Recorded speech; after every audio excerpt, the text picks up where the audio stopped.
That is just a groovy tune that Peter Trulin put together for us. And that's how you know it's time for another edition of the Rec Poker Podcast. So thanks for listening, folks.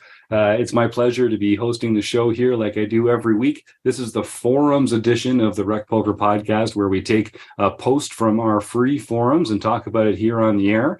If you don't know what's up with Rec Poker, we're a learning community for folks who love the game of poker. We love learning together. We like learning from other people's mistakes and not just our own mistakes all the time. That's a great way to learn. And we do most of it for free. So I have to thank our sponsors, the Running Aces Hotel, Racetrack and Casino, and Mark Rashawn over at website AMP. And I have to thank the Wrecking Crew, the folks that make all the magic happen here at Rec Poker. My name's Jim Reed. I'm Bluffsterini in the home game and at Rec Poker Jim on Twitter. But I'm just the guy in front of the mic on Mondays. It takes a crew to make the magic happen over here at Rec Poker. And if you want to find out more about me or the other members of the Wrecking Crew, you can go to rec.poker/crew, or you can just listen up because you're about to meet a few of them right now. I'm Chris Jones. You can find me 5B5 on Twitter or 5x5 in the PokerStars home game. I'm Kim Kilroy. I am PetVet_33 on Twitter. I am Fergie56 in the home game. And I'm Rob Washam, and I'm Rabman50 just about everywhere. That's how we do it, folks. We have a great time chatting with other poker enthusiasts. We interview guests on the Chats edition of the podcast. We've got strategy conversations. We've got study groups. We've got play and hangs. We've got review sessions. We've got it all. Go check it out at rec.poker and sign up for free. All it takes is an email address and a smile, but they are both mandatory.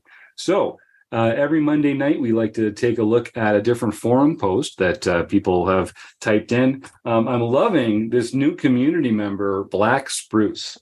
So Black Spruce has been posting in the forums over the last little while, a real wealth of questions and comments and anecdotes and sort of asking for advice on certain spots.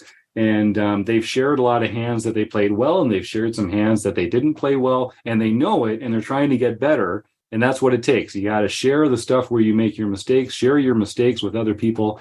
And that's how people learn. That's how we learn from each other. That's one of the ways it works here at Rec Poker. So I'm so pleased to be doing another hand from Black Spruce here. This forum post is called 3 MTT hands. And there's 2 quickies and then one that we're going to actually see all the way to the river here. So we're going to blaze through the entire forum post here, 3 short hands. We'll start with hand number 1. So this is a live 1200 buy-in MTT that is swimming with regional pros, says Black Spruce. So in the first hand, we're just getting joined by Stuart Carriage, who's one of our premium members. It's always great. I love when our premium members, one of the perks is you get to come here and join the forums edition of the podcast. So thanks for joining us, Stuart. We're just about to get into a hand here from Black Spruce. So a 1200 buy-in MTT, a lot of regional pros playing in this one. Hand number 1 from Black Spruce's post is pre-flop. Hero has king-queen offsuit in the small blind. A pro opens to 2.5 big blinds under the gun. It folds to Hero, and Hero just folds. The question, though, is would a call or a 3-bet have been a higher EV play? And the first thing, we need more information to really get into the nuts and bolts about this. We need to know your chip stack, the chip stack of the opponent. Where are we in the tournament? How close to the bubble? Are there antes in play? That kind of thing. But in a vacuum, you're right to be considering which is the highest EV play possible, because that's always what we should be asking ourselves. Folding is always going to be 0. Will calling be plus or minus EV? Will raising be even more plus or even more minus EV? Those are the questions we have to be asking ourselves when we're faced by these decisions. So it's all about just comparing the different options in front of you. Chris Jones, you had a great response to Black Spruce here. So why don't you lead us off in the conversation here tonight? Yeah, I mean, the first thing I'd say about all 3 of these hands is I think Black Spruce is identifying some really key spots that I think a lot of players struggle with. When you have this first hand in particular, I can clarify because I did ask in my post and got a response from Black Spruce about, because I assume these kind of went in order. So like this was very much seemed like one of those hands that comes up very early in a tournament. We can kind of assume that we're like very early levels. We're about 100 big blinds deep. No chips have been really flying across the table. So everyone's kind of equally distributed. And so that presents some possibilities for us as players that we want to think about in these spots. But I think one of the things that's really tricky in the small blind are hands like King Queen offsuit. Like what the heck do I do with these hands? And so, I mean, I think all three options are really on the table. If you do this if you look at like a GTO sort of pre-flop solution here, you're going to see a lot of calls and some raises and no folds, basically, from the small blind when you're 100 big blinds deep. But that is going to only inform us if we are ourselves playing GTO and we're playing against a GTO opponent. If we feel like we're up against either a player who is highly outmatched us as one of these local regional pros, as this player is described, it's okay when we're going to be in the worst position of the table to just throw it away, right? That's fine. You're probably throwing away some EV on the long haul, but if you're not as confident about your post-flop game, you're getting into a deep stacked game out of position against a player who maybe you're identifying is better than you. That it's fine to fold. But it's also, this is, I think, classically a good hand to call with in this spot. When we're this deep, we can take a hand like this. We can play it for the value that it has. We can see how the play develops. We're not investing that much in this yet. We're likely inviting this to be three-way, so we do have to recognize that that's a strong possibility when we call. But it's a hand that we can kind of really figure out, and we're not investing a ton of our stack. And then this is also a really decent raising hand as well. I mean, that's one of the things about these kind of hands is that I think players don't love these kinds of answers either, is like that you can kind of do all three. It's really situational and player dependent. But if we're up against a really strong player, taking the more aggressive action here with a hand that has some strength, but it's also not the best hand in the world, but it has some blocker value because we block them from some of their strongest holdings with kings and queens and ace king and ace queen. That is a decent hand to consider coming at this with a raise with. So I think pretty standard this would be a call, but I think you could make the case for either, and I'd be curious what others had to say too. Yeah, Kim, why don't you jump in?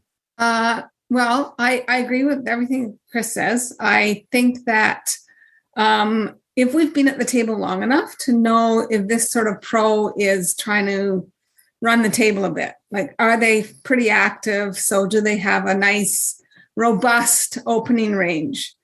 And if that's the case, then I think a 3-bet is probably better. And I'm probably of the school of 3-bet or fold here. Like, I don't really want to play a hand like king queen offsuit out of position versus the pro. But if this pro is getting spicy, then I like a 3-bet. And let's talk about size for the 3-bet. Like, I would like a 3-bet to like 11 or 11 and a half big blinds here. Like, not an inconsequential 3-bet. Mm-hmm. So, I don't know. What do you think, Chris, about that sizing?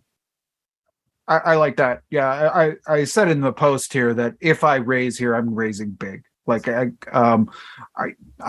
could even see going to 12 here, just to especially if there's this skilled if I have a perceived skill disadvantage, I really want to take this hand, take it for as much fold equity as I possibly can, try to win it right here.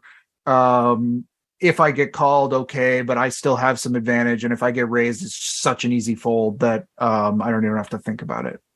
Yeah, one nice thing about big bet and raise sizes is that it kind of gives us simpler, easier decisions afterwards, because opponents do define the range a little more clearly versus the larger sizing. So I do like that. Rob, did you have something? I just, what Kim said about understanding if the player has been active or not. That's a very big question. I think with just a generic open where you don't have any kind of background information as to what he's doing it with, what his range might be, you call him a pro. What is your range going to look like under the gun at the beginning of a tournament? So I think what Chris said about blockers is very true. King, queen. I think in that situation, I'm not probably going to be hurrying to 3-bet here. I'm going to probably call. But at the same time, you have to be very, very careful on the flop. You're out of position. And if you have a top pair hand, you could be easily dominated. If you have a flop like queen, 8, 4, and you're sitting there, wow, I've got top pair with a good kicker. Well, what does his range consist of? His range has a lot of ace queens in it. Let's face it, it's got a lot of ace queens. So you could be easily into a dominated situation. So in this type of situation, I think you have to be very, very careful. I would call, but be very, very careful post flop based on what the flop looks like. Mm-hmm. Right. And not just don't like a no, call. please, go ahead, Kim. No, I was just going to say that's why, I just don't like a call because we're just in sort of no man's land, and I really like. Well, if we were suited, then I much prefer a call. Yep. So that just shows you how different it can be on one card. Because I don't want to get re-raised off my hand if I'm suited with king queen. So I'd much prefer a call with king queen there if it was suited. Yeah. And a good point. Then actually, just to reinforce, so we are in the small blind, so we don't actually even get to close the action by calling. So there's still an opportunity for it to get raised behind us, or which is more likely, getting a good price to go multi-way. So my thoughts on this are just that all three options are on the table, and they've got pros and cons to each. So folding. The pro is that you don't have to worry about playing a second best hand out of position against an excellent player. That's valuable. The con is that you're giving up a little EV that the hand kind of has because of its absolute strength. But if you're going to be outclassed from a skill point of view post flop, you're not actually going to get all that EV out of this hand. You're not going to actualize your equity. You're not going to be able to realize your equity, the full equity of the hand, playing out of position against an excellent opponent. So you might actually not be giving up as much card EV as you might be in other circumstances. So I don't think there's anything wrong with folding in that kind of circumstance. Calling is nice because you get to, you're not inflating a pot out of position. You have a better chance of realizing the equity in your hand, which is a pretty strong hand, but you're going to be playing what's essentially a second best hand out of position. And now you kind of have to play it as a bluff catcher. It's going to be very hard for you to make value bets against an under the gun opening range that you've never forced to define itself by a 3-bet. So, your opponent's going to have ace queen, pocket queens, pocket kings, pocket aces that are going to be dominating you when a lot of money goes into the pot.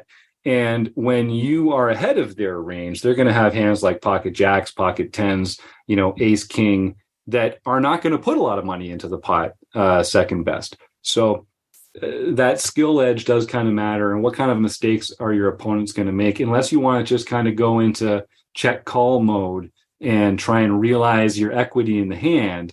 That would probably be the best, or check fold a lot of the time with a hand like this.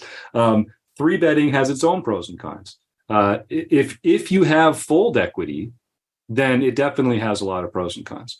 If they're a regular player, but they still have a pretty tight pre-flop range, you might not have a lot of fold equity, and that might make that. And that's really the way that hands like king queen off print as a 3-bet bluff is from the fold equity. Once a player does continue, you're in that kind of position. Well, okay, great. So now they've called a 3-bet in position from an under the gun open. You still can't value bet against that range. So you're still kind of going to be in bluff catcher mode. And while you have the initiative now, that might help you take it away on some like ace high boards. You're still not going to be in a very comfortable position post flop. So I'd say this is kind of like pocket jacks pre-flop. There's 3 ways to play them, and they all stink. But those are kind of the pros and cons that I think of. Is there anything else that we should talk about in that spot, or should we roll on to the next one? All right, let's see a bunch of shaking heads. So let's go to, this is actually hand number 3 in the post, but it's also a pre-flop hand. So we're going to deal with it next before we get into hand number 2. So this is, again, pre-flop. This is much later in the tournament. Heroes on the button with 16 big blinds and ace 4 suited. Middle position raises to 2.5 big blinds. We don't know what their chip stack was or where we are in the tournament.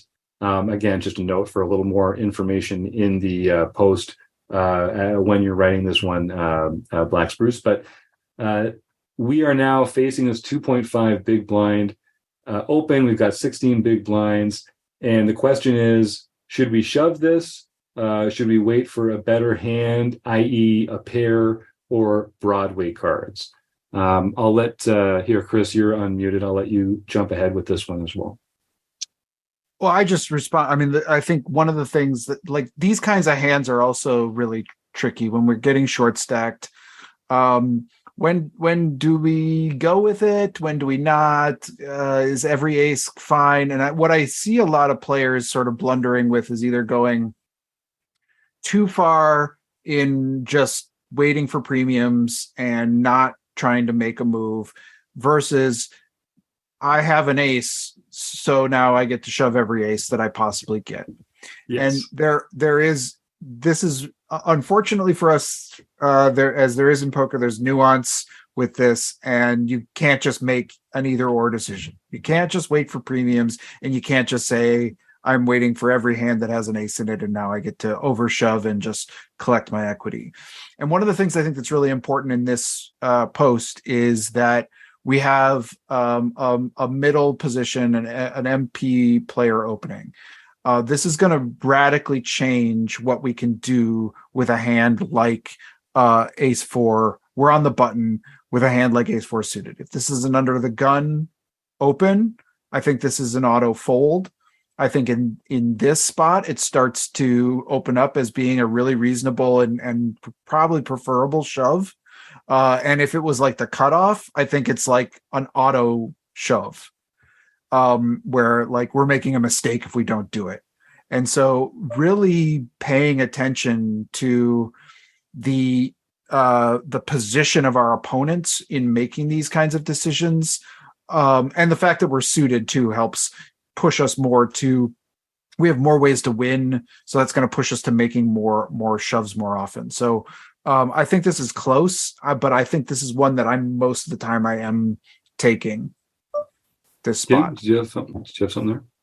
Yeah, I kind of do. Like, I don't think it's really cut and dried because we don't know what the blind stack sizes are. We don't know what the stack size of the middle position raiser is. And we don't even know the average stack size of the table. Like, is this, are we average stacked with our 16 big blinds? Are we one of the shortest stacks with our 16 big blinds? It's like, it makes such a difference to this hand. If there's lots of people between 10 and 20 big blinds, like, then this is hardly ever a shove for me. If we're one of the shortest stacks, then it's I like to go on the side of the shove here versus the middle position opener. The middle position open is big if the middle position, if the average stack is only 20 or 25 big blinds. 2.5 big blinds is a big open. So I might be tightening up my range a little bit, maybe a pip or two, but it's still, I don't think it's a mistake one way or the other, but just for future in these hands, it's really nice to have that other information. Mm-hmm. Because if we're considering calling, do we have like an 8 big blind stack in one of the blinds? Like, what's to act after us? Those are important things to know when we're assessing a hand. Yeah. Yeah. Good point. another thing I'd like to know is, to your point, what are the stack sizes of the blinds? But then also, is MP normally raised into 2.5 regardless of his stack size? Is this a unusual raise, or is this? So in other words, if I see the blinds are sitting there in around the 20 big blind area, I'm never raising to 2.5 there, because you're usually trying to get your pre-flop sizing to go coincide with the effective stacks. And so you would normally figure that the big blind is going to be the person that's going to call you, and that's going to be more than likely the effective stack if you're sitting there with 50 big blinds, for instance. So 50 big blinds might be 2.5 big blind open for me, but if I'm going against an effective stack of 20, then I'm probably going to do a min or a 2.1 or something like that. So understanding where this player is coming from, is he aware of that? Is he aware of the effective stack sizes and is adjusting his pre-flop bet sizing accordingly, or is he just always throwing in 2.5 no matter what?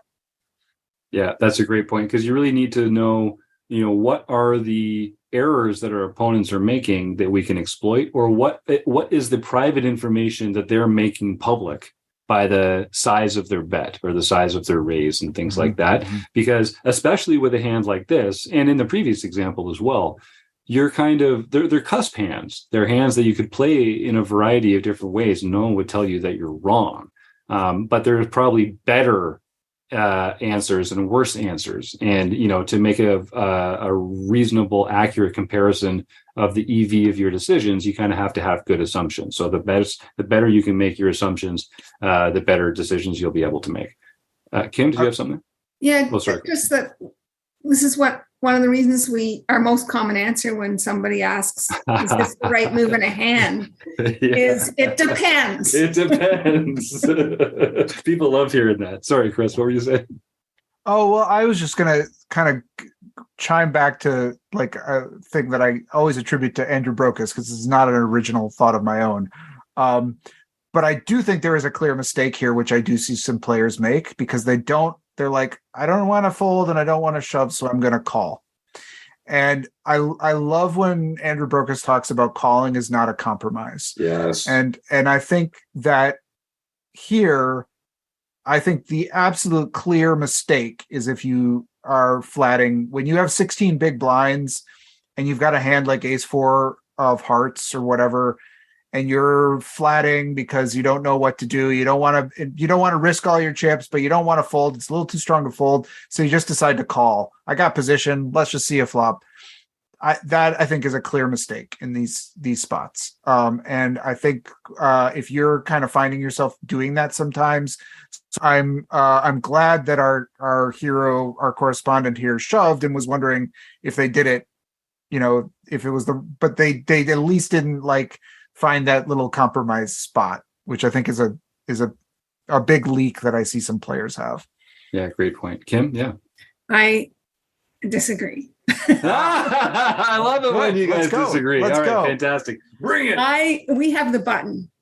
I think calling here is a fine thing to do. I don't like folding unless we have shipping stacks behind us, but I don't like folding. I like calling or 3-betting. And it was interesting because I ran it through the solver, and the solver wanted to split it 50-50 at 16 big blinds. So when you have the button, because we have the button, and that means a lot in poker. So yeah. I agree that if we're in the small blind or big blind, it should be a fold or a small blind especially, or if we're if we don't have the button. But I kind of disagree that we can't call here. I think we can call here. Chris, do you have is it a stack size related situation there? Like we don't have enough chips, we don't have enough behind to take advantage of our position. Because I Taylor Moss talks about when you're in the big blind, like closing the action short stacked, you can call sometimes with the expectation of just like getting it in on a lot of flops. But with these suited wheel aces, they're like my favorite hands, and I do kind of keep them in a separate category of hands. But what are you thinking about, Chris, when Kim comes out and draws you out on the carpet like that? Yeah, no, I would much prefer calling from the big blind here. I would call from the big blind all day. I agree we don't have enough information on this, but I don't know. Yeah, What do you I'm say, looking Rob? at a. Mine is I'm looking solver at. approved. Yeah, we're not playing Well- against solvers though. Well, Well, we and don't. actually, we I don't- looked at. I have a solver in front of me, the GTO Wizard, and it's saying shove this 100%. So Yeah, and I'm Um, looking at a defense range in my book, Modern Poker Theory, and the defense range shows 90% shove, maybe 10% call. So basically, what that means, if you run that through a solver, you would be shoving 100% of the time. Right. Right. So Floptimal gives it 55% shove and 45% call. Interesting. Yeah. See, I just have a problem with that just because of the stack sizes, Right. Yeah. Mhm. and you know, And and we the don't have fact that we don't know information. exactly. Yeah. what's the open size that Floptimal's reacting to? 2 big blinds. Yeah. So I think yeah. that even influences me even more. Yeah. Like the fact that this is 2.5. I mean, I know that seems so small, but it's such a percentage of our stack. We're Mhm. almost putting 20% of our stack in the middle here. I don't know. I mean, Yeah. No, that's good. I mean, and one of the reasons I love it when we disagree on the show here is because a lot of this stuff, it's not solved. You know, it's solved according to certain ranges that we put our opponents on. But one of the great things about poker is there's just a bunch of kind of right answers, and you don't even get to know if you were right most of the time anyway. right. You don't get to close that loop. Yeah, for sure. Now, once we start getting short stacked like this, my question to the panel is, how important is the rank of the hands, and how important is the connectivity of the hands? Like, let's say I told you that you could either have ace 3 suited or ace 6 offsuit. Which would you rather have in this spot? And yeah, let's just Ace 3 suited. Ace 3 suited every day, all day long, because you have the opportunity to get a wheeled draw with that. Ace 6 can't make a straight. Yep. And you can't make a flush when you're not suited. And the kicker is just not going to matter. Like if it was like ace 9 offsuit, now that kicker might come into play somehow. It might influence this, but like how often is the 6 going to even matter unless you hit the 6? Right. And sometimes we can make a6 fold. Yeah. Yep. One of the great things about those late little baby wheel aces.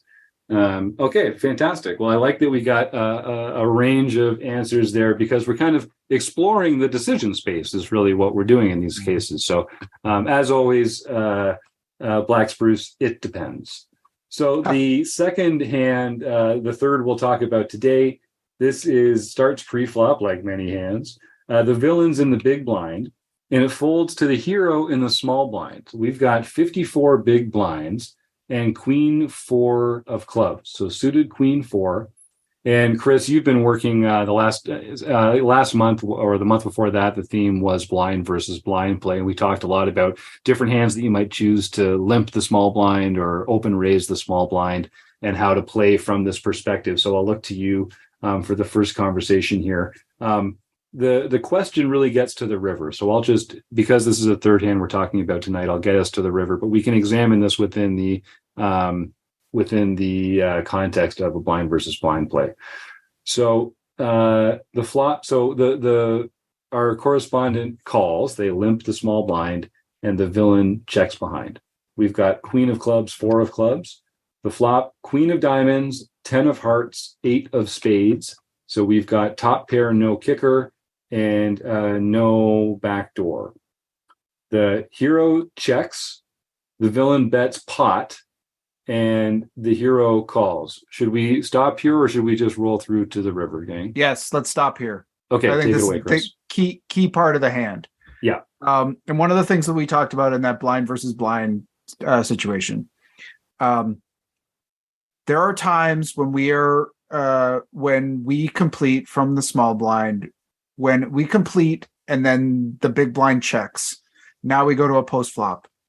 we as the small blind go into that situation. It doesn't feel like it, right? It feels like we've limped or we've completed in this spot. It doesn't necessarily always feel like it. And it feels like we're playing quote unquote out of flow, but we have the advantage here in this spot. When we hit top pair in this spot, we have to bet.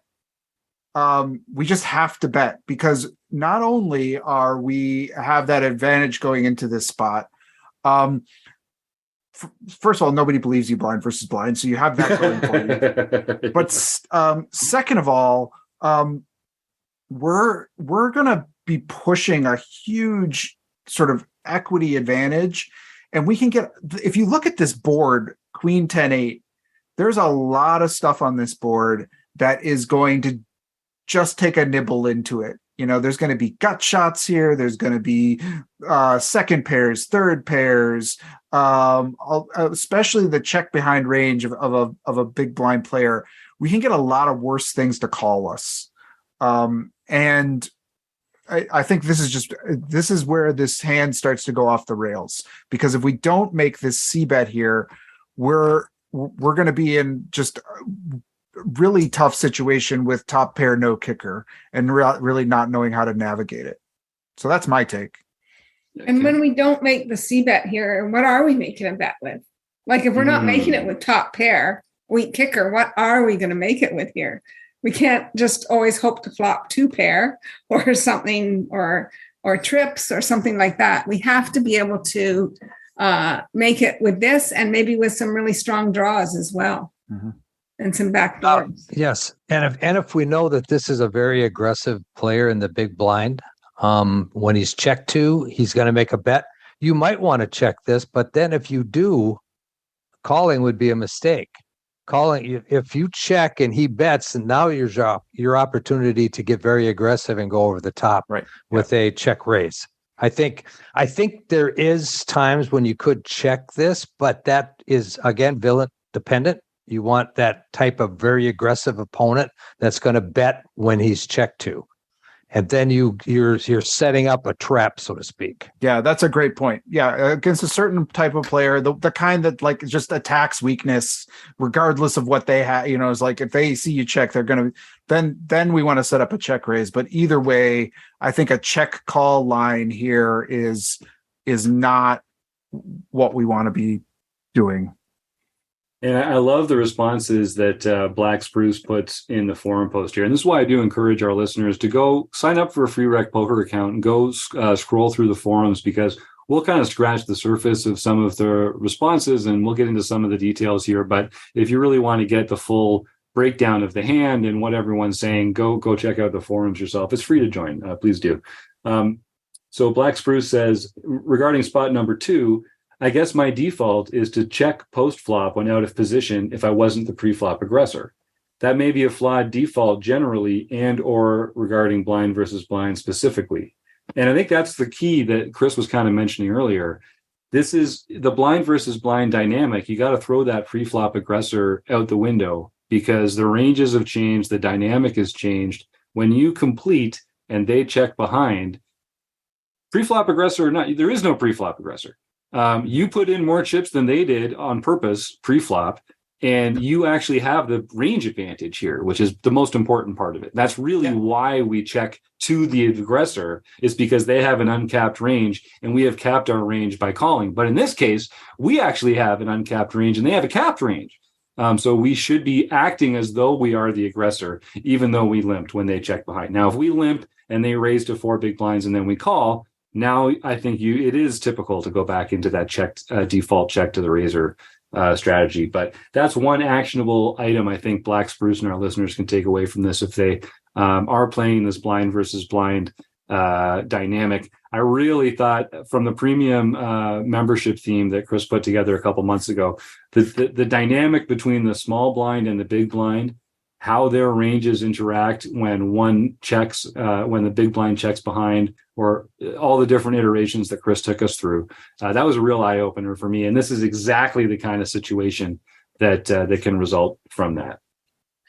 So the question that Black Spruce has is actually about the river. So we'll take it all the way through and then we'll wrap this up. But the flop comes queen 10-8. We check. The villain bets pot, and we call. Turn is a 6 of clubs, so it's queen 10-8-6 rainbow. We check. Villain bets pot again, and we call. And we must be feeling pretty good. We've got top pair in a blind versus blind spot. Although the pot size bets are probably starting to raise a few alarm bells, I think. If they're, well, again, it's very, very villain dependent. The river is another queen of hearts. We check. The villain bets pot again. Of our remaining 44 big blinds, it's going to cost us 22 to call. The hero does call, and we've got trip queens at this point to the 4. There's 3 to a straight on the board, and there's 2 3 to a straights on the board. There's the Jack 9, and there's the 7-9, and there's the 9 Jack that all could have made a straight here at one point in the hand. But other than that, we've got trips, so we're ahead of every other hand essentially. And the question is, would a fold or a shove have been a higher EV play? Personally, when I'm in this spot, I feel like a shove doesn't really accomplish much because they're not going to be continuing with a hand worse than trip aces than trip queens on this. And I don't know if a fold, it really villain dependent here. When they go pot, pot, pot, they probably don't have a worse queen than you. Did they have like 10-8? And I don't know if 10-8 bets to this size on the river either. So I'm honestly not sure. What's your take? Chris, you're unmuted. Why don't you jump in here first?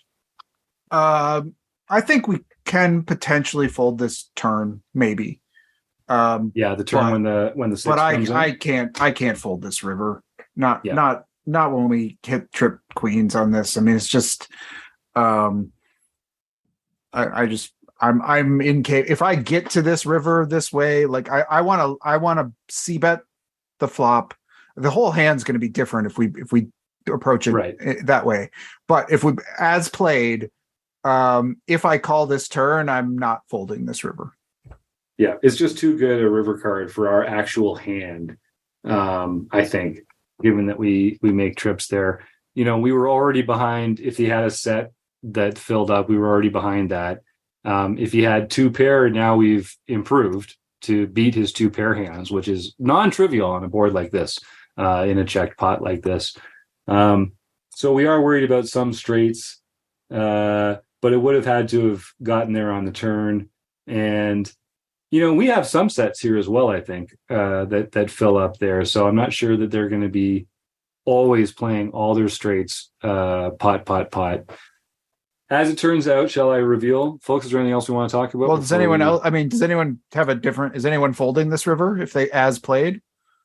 I'm never folding. I have folding. just a bit of nomenclature saying that folding. I think you said before is 0 EV. So it's like it can't be higher EV. Right. It can't be higher EV than calling would be. It's just so people use the right terminology here, right? Good point. And we got a comment from Stuart in the chat here. It says, if you thought 1 queen was good, then you can't fold when you hit trips. Yeah, that's right. We counterfeited a flop 2 pair. Yes. So, yeah, exactly.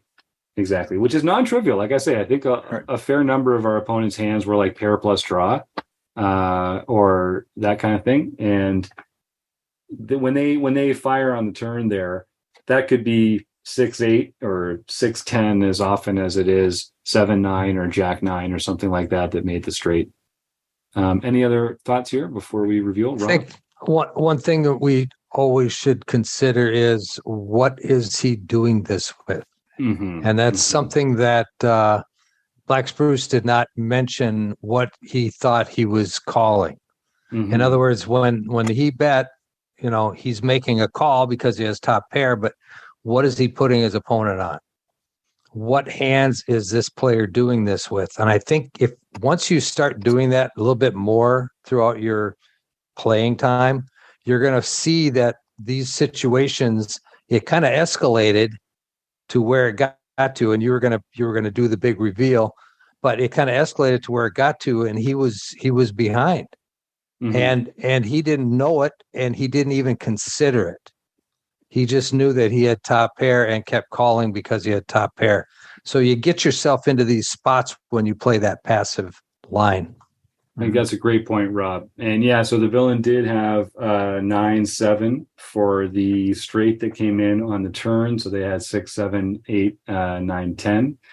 And it was a good, so on the flop, they're bluffing, they're semi-bluffing with their open-ended straight draw there, which is a great candidate to use, especially when checked to. You want to be using those high equity, low showdown value kind of hands for that kind of thing. They benefit from folds. Then getting there on the turn is just the genius, perfect card for them. They get to continue this pot line, and then you get to the river. And yeah, I think you make a great point there, Rob. That, and again, it kind of depends on how thoughtful is this opponent too. Like, do they know what they should be betting this aggressively on? Not very, because I'll tell you why. If I'm sitting there and now put ourselves in the villain's shoes. So now we're the hero and we bet pot, and being called. Yeah. And we really think our opponent has a queen or 2 pair here. Right. Let's just go double pot on the river. Right. To get called. Yep. Right? Not just pot. Like, let's just think about it for a minute and just get chips in. Yep. Mm-hmm. Yep. And just think about, how often is a bet that's twice the size going to work more than half as often? If it is, that's a better poker decision. That's a more profitable poker decision. If it's going to get called more than half as much and the size is twice as much, you're making a better poker decision to do that. If it's only going to get called 10% of the time, but it's twice as much, then you're better off choosing the smaller sizing that gets called 100% of the time, and then you make more money that way. But an excellent point. Especially when you start getting down to the point where the pot size bet was actually half our opponent's, or in this case, our stack, which makes the shove not that much bigger in relative poker terms. So I think that's a really good point. Any other thoughts here, gang, before we roll on out of here? Well, then I just want to thank Kim and Chris and Rob for joining us on the panel here, and Stuart for coming in as a premium member on the chat. Of course, I got to thank the Running Aces Hotel, Racetrack, and Casino, and Mark Bershon from website AMP, and Black Spruce for typing this into the forums, and you, the listeners, for listening along and sharing your support with us. Thanks so much for joining us, and we'll see you